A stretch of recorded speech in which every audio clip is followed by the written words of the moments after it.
how are you really? Like, how are you really doing? And don't just say fine. Don't just say okay.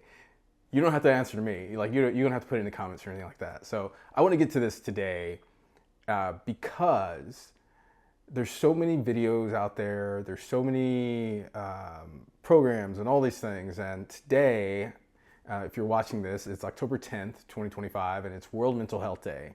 And if ever there was a day that humanity needed a reset, a break, a moment to exhale, why not? Hopefully, we take advantage of this today.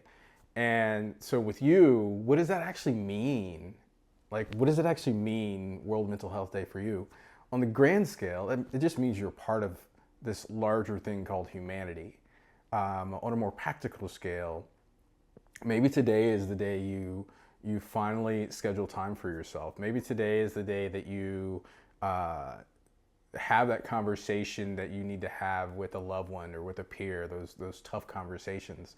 Maybe today is the day you're like, F it, I'm quitting this job. I have another one, or I have something lined up, but this environment isn't for me. So that's where I really want to get to it. Kind of the meat of it is that mental health is often something you see in terms of if something goes bad, but also you have mental health from the time you're born to the time you die. The state of it changes. And that's something to start to consider. And this is, I want to get into today of thinking about, I can talk about business all day long. I can talk about running with you all day long. I can talk about, the fun and the beauty of travel. But as the old saying goes, like wherever you go, there you are. And some of what you take with you, all your lived experiences come with you. All of your baggage, all of your gifts, all of your challenges, all of these things come with you wherever you are.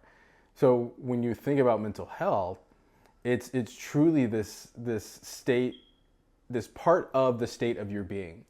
So thinking in terms of like let's break this down real quick. So when I think of it, in my past, like I've had challenges, and one of the things that pops open to me is when I was in yoga teacher training, we were going through, it was 200 hours of training, and this one point we were learning poses, which is the what Western culture thinks of as yoga is only like 1/8 of it. So the postures and the movements, and we were doing this hip opener and learning, like, it's Virabhadrasana 2, so Warrior 2, and some other things that opened up our hips. And all of a sudden my eyes start watering up. I feel this surge of emotion go over me, and it was because of like unlocking this crying that had been pent up for years. And I think it was associated in part with not only my younger brother passing, but also like my granddad and some other memories and breakups. And so this whole bundle of emotions came out,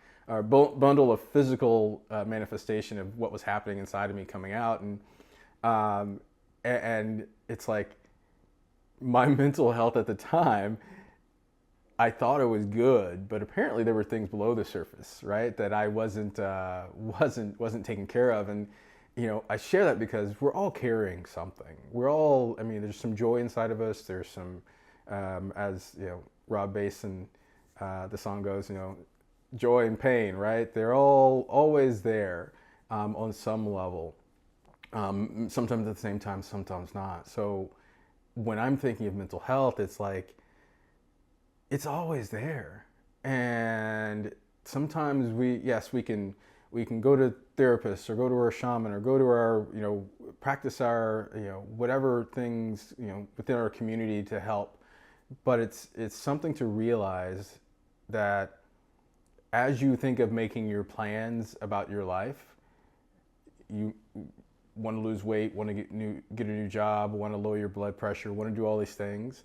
Your mental health is a piece of that. So thinking in terms of what can we do about it, one, just being aware of it, like just listen to what I just said, really let that sink in. I think the second piece is to think of it kind of as like three parts. So there's the part that is within you.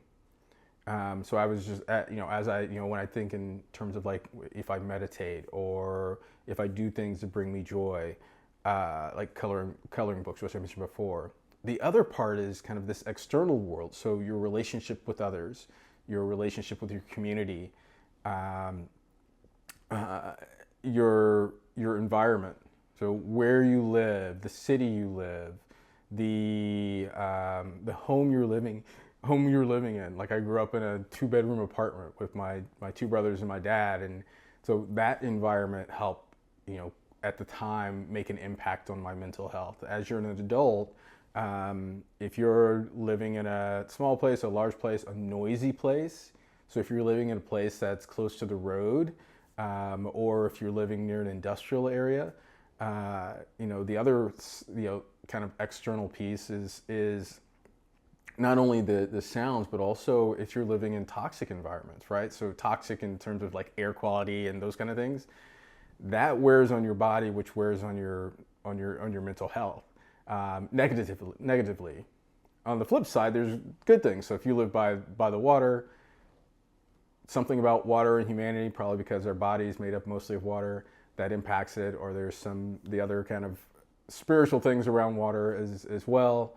But then there's also this next layer, kind of this extra layer of external, and that's like all the stuff that's going on from people planting new trees so we can have forests in the future, to war going on in one part of the world, or conflict in another, or all the newsreels going on about people being fired, or the economy being good, or the economy being bad, or all these kind of macro, they call them like macroeconomics, macro geopolitical things going on.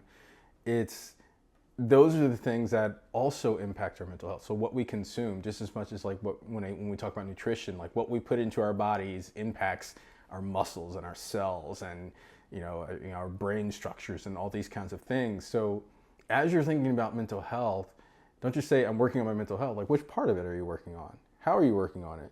Are you looking for help with it? Are you? And I'm not just talking about therapy. I'm talking about therapy is just one slice of the pie. Like being in community with others. Humans are communal beings, just as much as many other creatures on the planet are communal beings.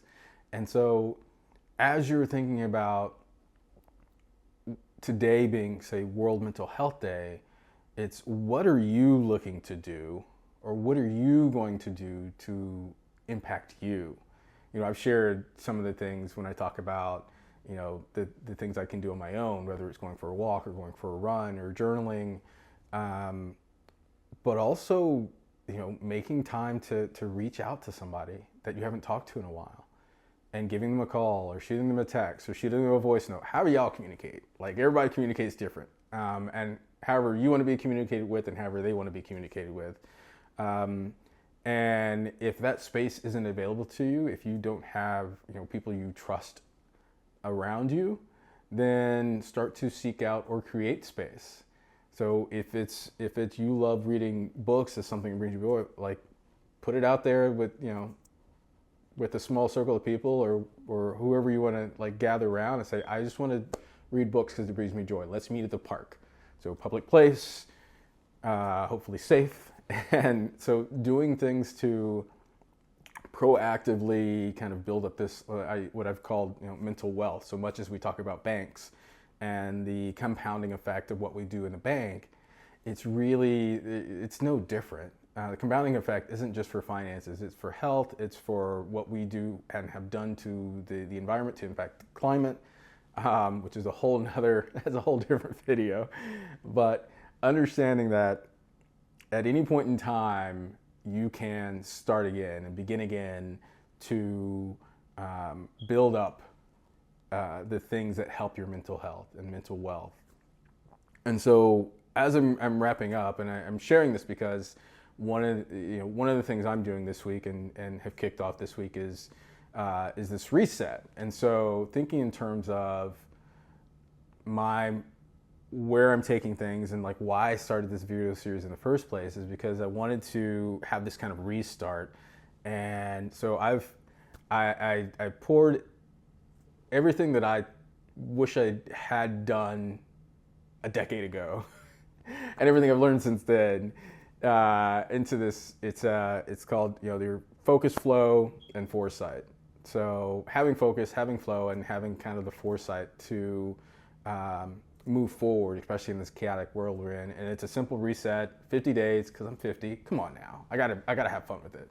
And plus, a couple days ago was halfway through my 50 years. So if you're in a season of kind of needing the reset, don't want to wait till the first of the month.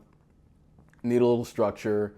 Go at your own pace. But I invite you to. I'm just going to share it with you. And if it's for you, great. If it's not, great.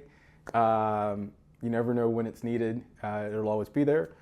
And it's a link in the what do they call those, the comment section below.